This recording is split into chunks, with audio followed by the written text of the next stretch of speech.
There's systems out there that haven't even been on roofs for 3 or 4 years. We've been out there, completely looked over the systems, haven't been worth repairing. We've pulled them off and had to replace them with completely new systems. In doing this, it's quite a pointless exercise for people to be buying cheap solar, because generally by the time the system's even paid for itself, it's time to replace it because panels fail, there's micro cracks, burning, inverters failing. It really can be a minefield out there. In my time in the industry, I've turned up to installations where panels are left unearthed, deck tights not sealed properly, roof leaks, rooftop isolator fires, inverters catching on fire. There's a lot of things that can go wrong with solar, so it's very important that you pick an installer that's going to do all the correct things.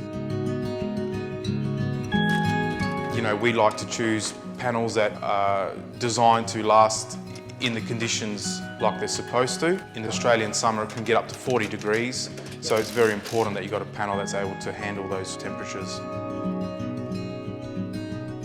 There's a really big difference between quality. There's a lot of systems marketed out there, and it is very important to select a high quality panel. It's a long-term investment, so we're in it for the long haul, so that's why we need to make sure we're choosing products that are going to be there to back us so that we can back the customer, so that way they're getting support not just for the first 2 or 3 years, but in 10, 15, 20 years' time. If you buy the right inverters and you buy the right panels, it is really a set up and forget type scenario, and it gives you years and years of hassle-free green electricity.